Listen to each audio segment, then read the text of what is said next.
September. She burns through the night like an ember. And all those things we tried forgetting, I remember. But we say we all fine, we all fine.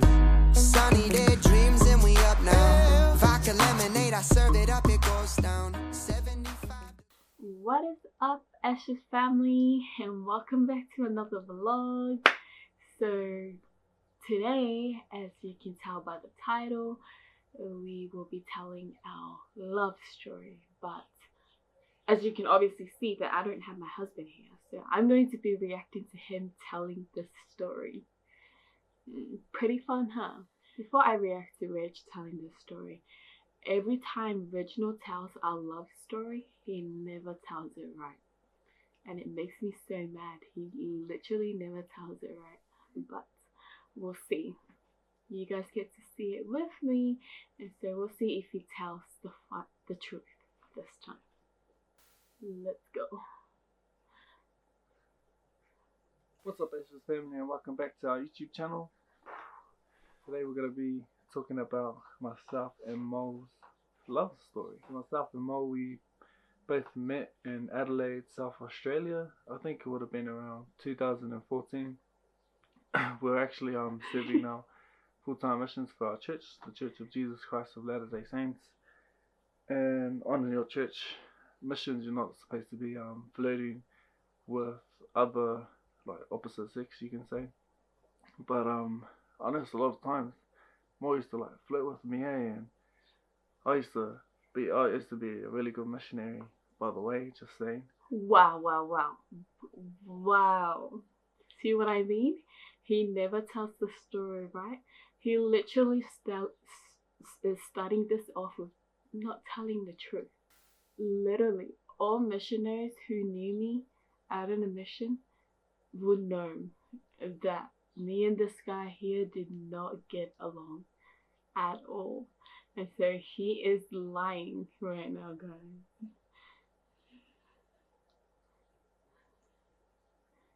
But I used to tell her, sister, come on, you can't be doing that stuff on your mission. More about the Lord. But so I sort of held off from her, resisted her temptations, and oh, this is funny. Resisted her temptations. Dude, you're kidding me. Oh, I'm dead. I actually finished my mission. So after my 2 years of serving my mission, I went home, and Mo came home about 4 or 6 weeks later. And I wasn't keeping a track of what time she was coming home, of course, but one day I was just strolling along Facebook. I wasn't keeping track of when she's coming home. She came home about 6 to 4 weeks later. He knows exactly when I returned home, guys. And then I get this friend request, and I open it up, and it said Lotso Mosiale. And at first I didn't really recognize who it was, because on your missions you don't really know the other people's or the sister missionaries or elders' first name. This is the part that literally always gets me mad. Is he always tells it the other way around. I did not add Reginald on Facebook. He added me. The first day after I got released. Yeah, I got released, and then the next day, or the next 2 days, I went back on Facebook, and I got a friend request from Reginald Matikohe. And I know that I didn't add him because I didn't talk to him first. He talked to me first. Normally when I add someone, I approach them, or like I talk to them first. But when people add me, they talk to me first. So you can obviously tell who's lying. But then once I saw the last name and checked out her profile, I knew it was her. So being a fellow missionary, of course, I accepted her friend request. And I must admit this, I was the first one to message her, but not for the reason of actually messaging her. I just wanted to know how the missionaries were doing back in Adelaide. I'd been away for about 4 or 5 weeks. Just wanted to know how they were doing. And so I asked her, pretty much straight after I messaged her for the first time, I was like, oh, do you want to Facebook Messenger call, and she was saying, Okay, so if you really wanted to know about the mission, why didn't you message other missionaries that I returned home with? You know what I mean? You didn't have to ask me. You could have asked the other missionaries that I returned home with. uh,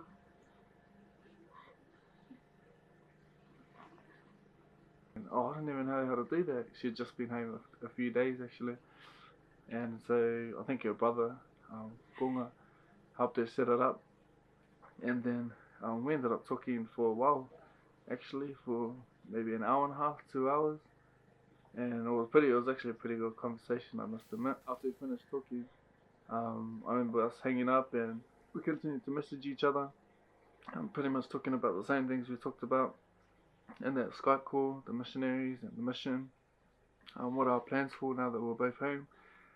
And it's been a few days and we'll still be messaging here and there. And then Mo, in one of her messages, he says, "Oh, so when is our next Skype talk?" And I know she's gonna deny this, but it's just really, I'll tell you, it is more true than true. So she asks, when are we gonna have our next Skype call? And so, oh, I don't know, up to you. And I think we ended up Skype calling again. okay, that is a big lie. You know what? I can easily screenshot all our messages and just put it up here and show it to you guys, just so you can see that he's telling the truth. That is a big lie. He's the one that kept asking about the video calls. He obviously video called me first, so he kept asking about it. But look at this guy. I can't deal right now. That night, and we once again we talked for ages, and we kept messaging and we kept Skype calling.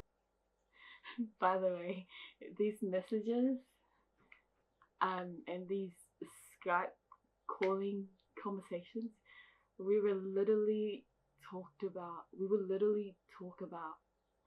I don't know, we could talk for like an hour or 2 or 3 or 4. Honestly, it was like the longest conversations of our lives. Over the next few days, and I remember it was about a month later, I finally told Mo that I actually started to have feelings for her. And I know she felt the same way, because the whole time she was just flirting with me for the days. But the thing about Mo was that actually wanted me to ask her for her to be my girlfriend. She didn't want to just accept.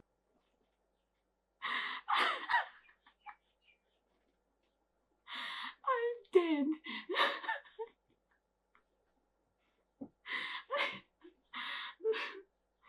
Oh my life,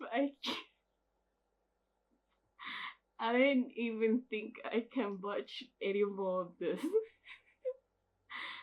It's just full of lies, I swear. I did not want him to ask me out. I mean, like, we've been talking for like a while. Yeah, I didn't.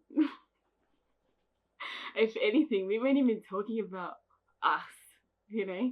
We were talking about other people. I was mocking him about other people, so I had no feelings for this guy whatsoever. He obviously just admitted that my husband has actually never admitted that he had feelings for me first. But guys, you heard it first. Yes, so he had feelings for me first. So I actually never had feelings for him, and so I did not force him to ask me. He's a liar. That I had feelings for her, she had feelings for me, and I don't know, let's go. But let's go. she actually wanted me to ask her, and so on the 30th, or on the 29th of wait a minute, when did we start? The 29th of May? No, 29th of June. I called her. I was trying to talk to her, and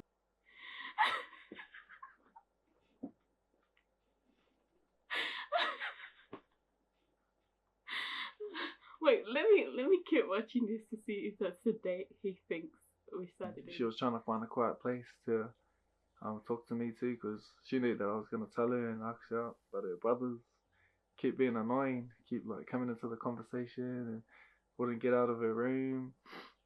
And I remember she actually ended up crying that night because obviously she really, really wanted to date me.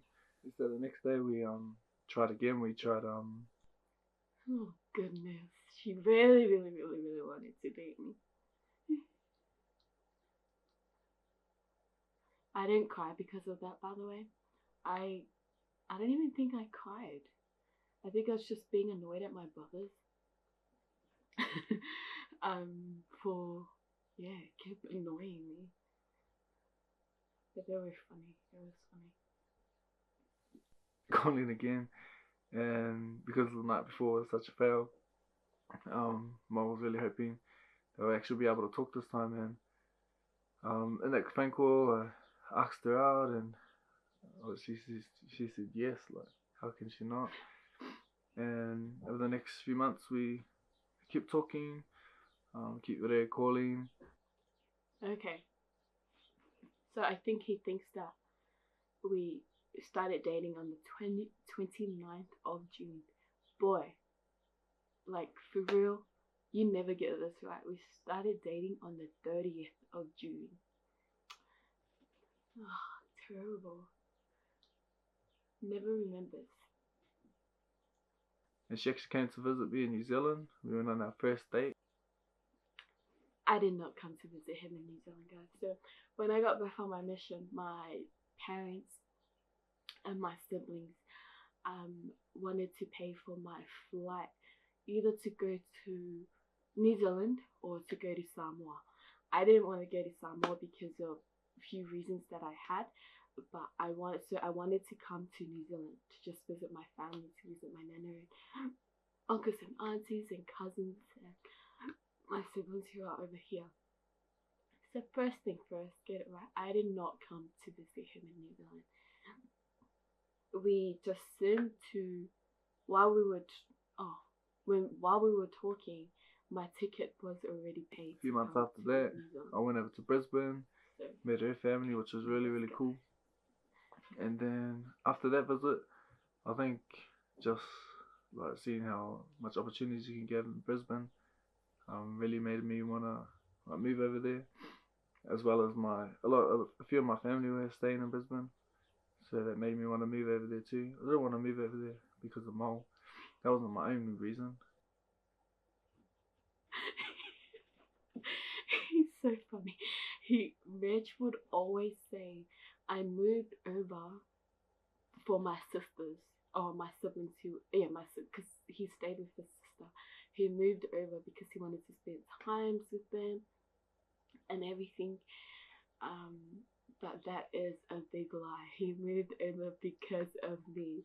And I don't know when Reginald would ever admit that, but he did. I swear.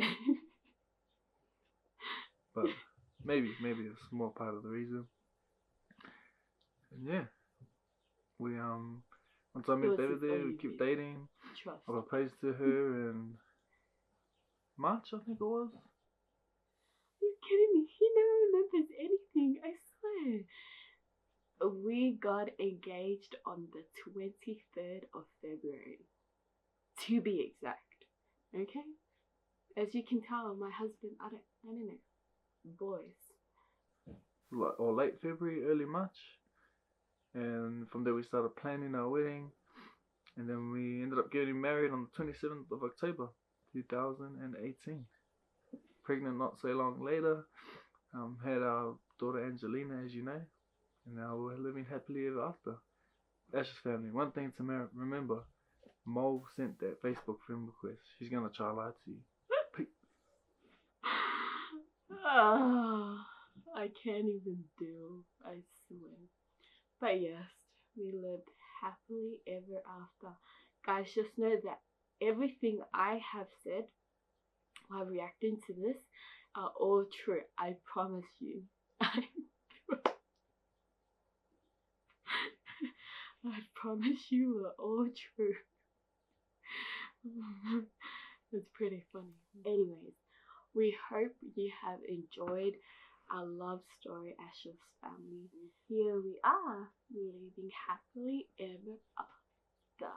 But if you haven't already subscribed to our channel, then hit the subscribe button and turn on the notification bell so you can be notified when we upload next time. But do stay tuned for more reactions video coming up. So like how he proposed to me and such. So yeah, stay tuned family. Till next time, peace.